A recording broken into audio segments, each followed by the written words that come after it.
Bom, torcedor vascaíno, vambora para mais um vídeo, mais um Fala Gigante aqui no nosso canal do Gigante Vasco. O segundo vídeo deste domingão, domingo de eleição em todo o Brasil, porém um domingo também, meu amigo torcedor vascaíno, de chateação e preocupação para o torcedor vascaíno.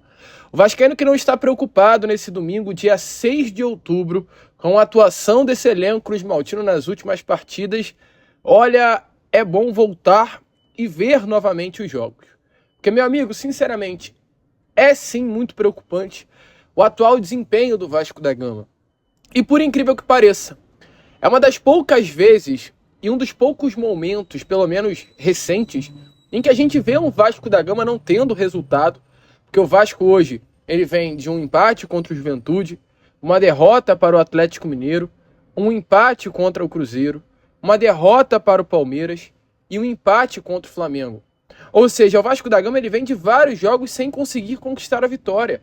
E mesmo diante disso, o vascaíno, ele em nenhum momento coloca a culpa no técnico Rafael Paiva. E além também, é claro, do empate contra o Flamengo, a derrota para o Atlético dentro da Arena da Baixada, porém com a classificação.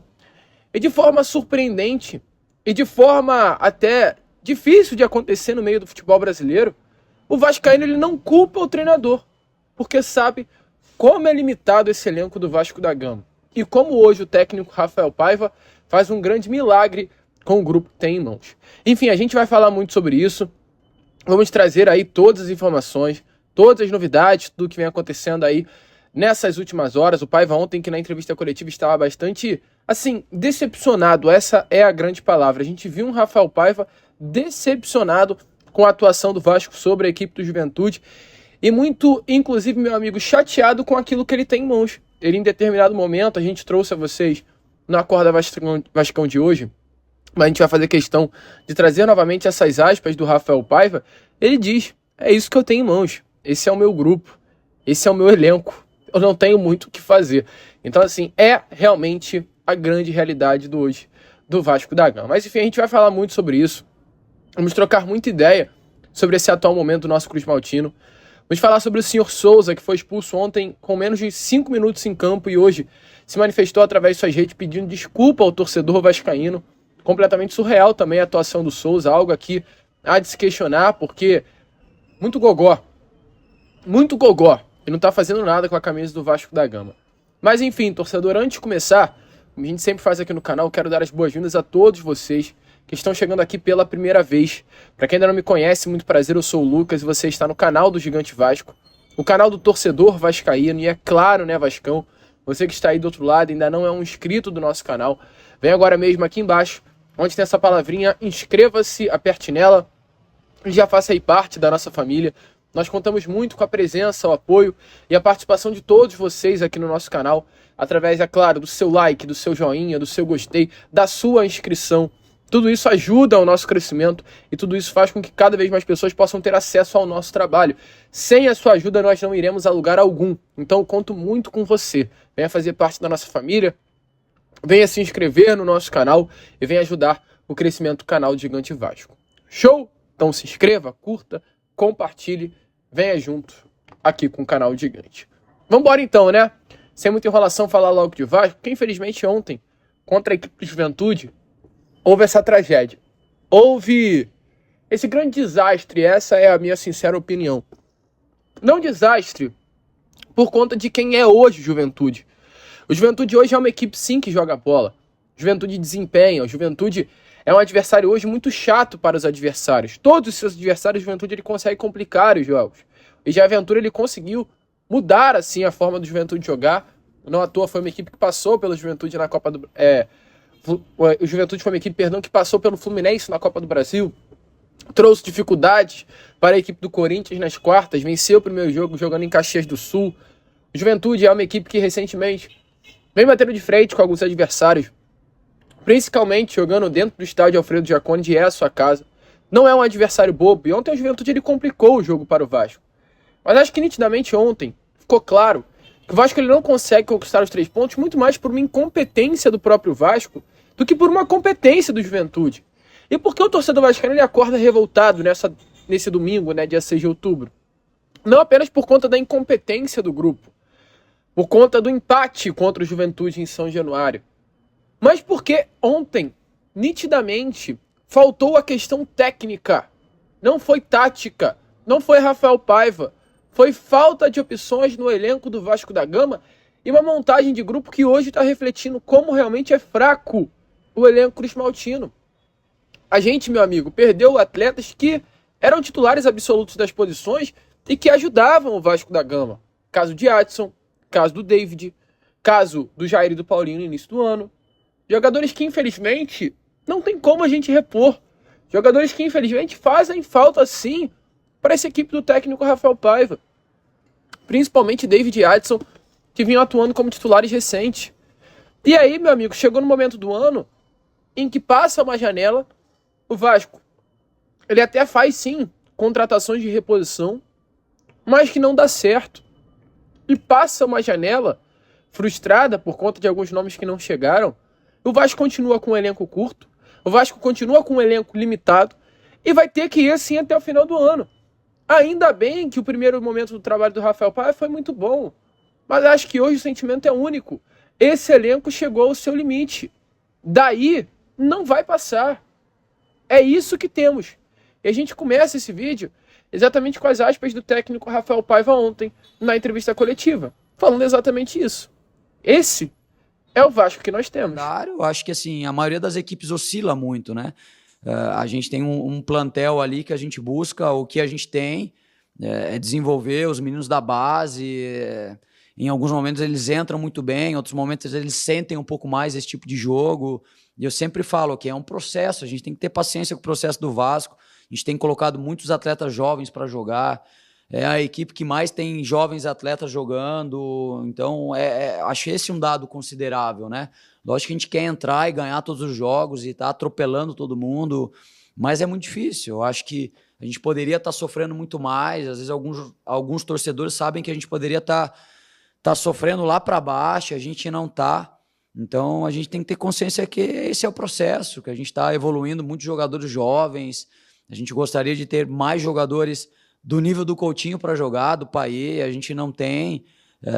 Então, a gente tem que dar conta com o que a gente tem aqui. A gente está tentando buscar a melhor maneira aí de encontrar a nossa forma de jogar, de vencer mais jogos, de conseguir ser soberano em todos os jogos, mas é um processo difícil. A gente tem que ter paciência e a gente está tentando buscar.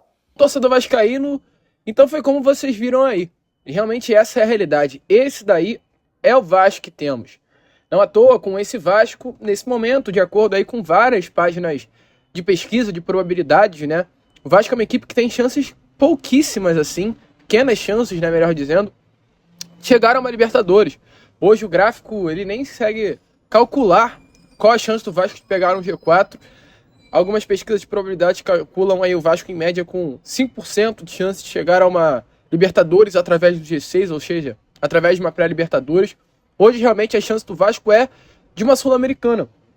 O Vasco é uma equipe aí que tem, de acordo com as pesquisas, algo em torno de 75% a 80% de chance de estar na Sula no ano que vem. E uma chance baixíssima, quase nula, de um rebaixamento que gira aí algo em torno de 2%. O Vasco tem 37 pontos. A nota de corte, em média, né, para não cair é 45, ou seja, mais 8 pontos, livra o Vasco da Gama de um rebaixamento. E o Vasco tem pela frente mais 9 rodadas. O Vasco tem 28 partidas no Brasileirão. Então, são 10 rodadas, porque o Vasco ainda tem um jogo a menos, né? São 10 partidas para conquistar apenas 7 pontos, sendo que o Vasco tem um jogo aí contra o Cuiabá, em São Januário, que a possibilidade de vitória é muito grande. O Vasco ainda tem outros jogos também mais tranquilos, como o próprio Atlético Goianiense, também de São Januário. Então, assim, o Vasco não vai cair. O Vasco não será rebaixado. Mas, infelizmente, talvez o nosso sonho, a nossa meta, o nosso grande, assim, objetivo, de fato, da torcida vascaína com relação a essa Libertadores ficará muito difícil para essa temporada de 2024. E muito por conta desse grupo. E aí que a gente entra nesse assunto sobre o elenco do Vasco. Ontem, a gente teve vários problemas. A zaga ontem foi um problema para o Rafael Paiva. Assim, a torcida aqui reclamou do Maicon, reclamou do Léo, mas viu um Maicon sem condições também. A gente ontem sentiu saudade do Léo, queira você ou não. Maicon foi um desastre na zaga jogando pelo lado esquerdo. O Maicon não é um desastre, mas foi um desastre jogando por ali. O João Vitor nitidamente é o melhor zagueiro, mas jogando ao lado do Maicon é muito complexo, é muito complicado. Ontem o Léo mereceu a titularidade no próximo jogo, porque não tem condições. Ali tem que ser um zagueiro canhoto atuando ao lado do João Vitor. E aí? Elenco curto. A gente sente saudade do jogador que está no banco de reservas. Meu amigo, quando chega nessa fase é muito problemático. Ontem, a gente viu um claro problema na posição de primeiro volante. Não tem condições do Juan Esforas a ser titular do Vasco. A gente está dependendo hoje do Matheus Carvalho, gente. Isso é bom? Não. É claro que não é bom.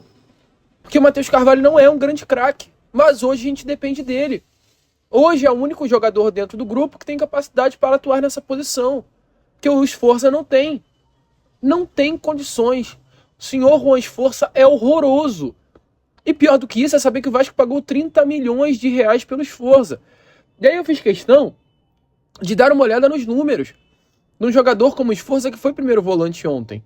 E de acordo com o SofaScore, o Esforza ele teve simplesmente 11 perdas de posse de bola. Um primeiro volante que tem a sua tomada de decisão, na grande maioria das vezes, dentro da grande área do Vasco da Gama, uma região onde ele é um atleta que sai para o jogo, que ele arma o jogo, que ele não pode errar, porque ele errando, ele dá oportunidade para o adversário estar do lado do gol e fazer o gol. Ele teve 11 perdas de posse. 11 perdas de posse. Um primeiro volante que tem características por defender, ele fecha o jogo com nenhum desarme. Nenhum desarme. Nenhum chute bloqueado. Apenas uma interceptação e 3 cortes. Gente, isso não é primeiro volante nem aqui, nem na China. E aí você reclama do Esforza, mas sem o Matheus Carvalho, quem entra na posição do Esforza é o Souza, que faz aquela cagada que a gente viu ontem. Cagada feia do senhor Souza. Um jogador que ele ficou em campo menos de 4 minutos, gente. Só ficou 4 minutos em campo antes de ser expulso. Um jogador de 35 anos, com a experiência que tem, ele entra em campo aos 38 minutos e 45 segundos do segundo tempo e é expulso aos 42. Gente, vocês só podem estar de brincadeira em ver o Souza e achar que é um jogador que tem capacidade de ser titular do meio-campo do Vasco. Não tem, meu filho. Pior é saber que você tem contrato até o final do ano que vem, que eu queime a minha língua. Mas a tua atuação ontem foi simplesmente patética, ridícula, vergonhosa. Vergonhosa. Pior de tudo é saber que você, no meio do ano passado, tava falando isso daí, ó. Eu acredito, por tudo que eu vejo, tá? Eu já vi inúmeros anos o Vasco jogando. Já vi os volantes jogando pelo Vasco. Pelo que eu vejo, eu acho que eu tenho muito pra contribuir, mas não é pouco não. Muito pra contribuir no clube, porque assim, as pessoas, elas julgam aquilo que elas ouvem, mas elas não veem. Se você for buscar na China, eu lesionado, eu não tava bem, tava lesionado. Agora eu operei, tirei o problema. Quem não entende cirurgia, você tá com cirurgia para resolver problema, não é para... E eu tinha um problema, eu não queria operar, porque se eu operasse naquela época, eu ia ficar, como eu tô agora 3 meses, no meio da temporada, não servia para mim. E eu precisava daquele último contrato ali. E o que aconteceu? Joguei lesionado na China, e se você for pegar minha quilometragem, aqui ninguém quer saber disso. Vai lá pegar a quilometragem, é acima dos volantes do Brasil. Eu corria 11,5 quase todo jogo, jogando 90 minutos. Joguei 20 jogos, consegui jogar lesionado 20 jogos, fiz 4 gols, 3 assistências. Mas a China é muito fácil. Vai lá, quando o brasileiro foi lá com o nome e não conseguiu andar. Brasileiro na Turquia, mas também a Turquia é muito fácil. Não é. Inclusive os jogadores hoje aí... É chato falar nome, mas a gente precisa falar pra poder... Tem o Pulgar, que tá aí no Flamengo e no bem, todo mundo... Pô, o Pulgar passou lá no Galatasaray, referência... Eu era referência. Na Turquia, eu sempre fui referência. Que são jogadores, pra mim, excepcionais. O Pulgar. O Arão foi lá pro Fenerbahçe. 1 ano. Eu continuava sendo referência. O Luiz Gustavo, como eu te falei em off ali, que era pra eu ir pro Fenerbahçe, não fui pro Besiktas. Acabou o campeonato, a referência era o Souza. Mas ninguém quer saber disso. Eles querem, enfim, falar do momento, tá assim, tá assado. Mas nos últimos anos, eu sempre fui a referência. Então, eu tenho certeza, eu não acho, que eu iria bem. Iria bem, ajudaria e muito o clube. Tá vendo? Você tá vendo o que o Souza falou? Você tá vendo que foi surreal que o senhor volante Souza ele diz? Que se voltasse pro Vasco da Gama, seria titular absoluto da posição? Tá sendo titular aonde, meu filho? Não é titular nem para o Esforza. Não conseguem nem bancar o Esforza. Sim, completamente surreal. E aí hoje ele se manifestou nas redes sociais. Ele disse assim, abre aspas, a gente vai ler, é claro, aqui a vocês. Antes de tudo, eu queria pedir desculpas aos meus companheiros, staff e torcida. Meus sonhos e planos eram outros ao entrar na partida. Porém, me excedi, fui com muita vontade de ganhar o lance e errei. Assumo a responsabilidade, aceito as cobranças e críticas, e sei que se eu permanecesse no jogo, teríamos totais condições de virar o jogo nos minutos finais. Vou continuar trabalhando e dando o meu melhor, porque eu não aceito dar errado. Nunca aceitei não dar certo. E pode ter certeza que eu vou dar certo. Vou continuar trabalhando em busca de uma sequência de jogos, respeitando meus companheiros, porém sabendo que eu posso ser muito útil. Apenas preciso disso, como todo atleta, ter sequência e ritmo de jogos. Ninguém está satisfeito com o resultado e nem com o futebol apresentado. Já nos cobramos internamente, vamos continuar nos cobrando para entregar um melhor futebol a vocês, torcedores, que nunca nos abandonaram. Já saímos de situações bem piores e vamos voltar a vencer e convencer. É uma promessa. Difícil escrever esse texto, mas eu sei que muitos aqui torcem e esperam de mim uma resposta. E pode ter certeza que eu vou trabalhar ainda mais e em breve estarei de volta mais forte. Então, assim, muito complexa a situação do Souza. Sinceramente, eu gosto muito do atleta Souza. Eu acho que é um jogador que tem muito a acrescentar aí ao Vasco da Gama. Sempre esperei o seu retorno ao Vasco como todo torcedor vascaíno. Infelizmente, havia uma promessa de retorno antes. Ele volta no momento que já está muito acima com relação à idade na carreira. Talvez isso possa ser um peso para que ele consiga ter um desempenho dentro das quatro linhas. Acho não, tenho total certeza. Mas é o que temos, e a gente espera que ele dê a volta por cima, a gente espera que ele volte a jogar realmente bem. Tem 35 anos, não tá velho, dá pra jogar bola, mas com esse desempenho ontem fica realmente muito difícil. E o próprio Paiva, ele tentou justificar aí a expulsão do Souza ontem na entrevista coletiva, e a gente, é claro, tem que trazer aqui as aspas dele a vocês. A respeito do Souza, eu acho que ele perdeu um pouco o timing ali, né? Foi o excesso de vontade. E tomou o cartão vermelho. A gente não, eu pelo menos não revi o lance ainda, mas ele já falou ali que acha que foi, realmente perdeu o timing ali e foi um pouco mais forte do que deveria, e faz parte de um jogo tenso como esse. A gente tem que saber que isso pode acontecer, mas tenho certeza, é um jogador experiente e vai dar a volta por cima rápido aí. Bom, meu amigo torcedor vascaíno, então, como vocês viram aí, né? Realmente louco. Souza, Esforza, Maicon, Léo, é o tal do elenco curto do Vasco da Gama. É difícil, meu amigo torcedor vascaíno, é complexo, é complicado, é duro. É o Vasco, é a herança do grupo norte-americano, é a herança da 777 Partners no nosso Cruz Maltino. A gente vai ficando por aqui. Esse foi aí o nosso Fala Gigante, segundo vídeo desse domingão. A gente vai ver se volta aí pela parte da noite, ainda não temos muita certeza, até porque o dia tá bem fraquinho de notícia, mas assim que tivermos novidades, é claro, traremos a vocês. Fiquem ligados, fiquem de olho, mas amanhã é certo que às 7 horas em ponto estaremos aqui com a Acorda Vascão. Vamos que vamos, se inscrevam, compartilhem e como sempre falamos aqui, saudações vascaínas.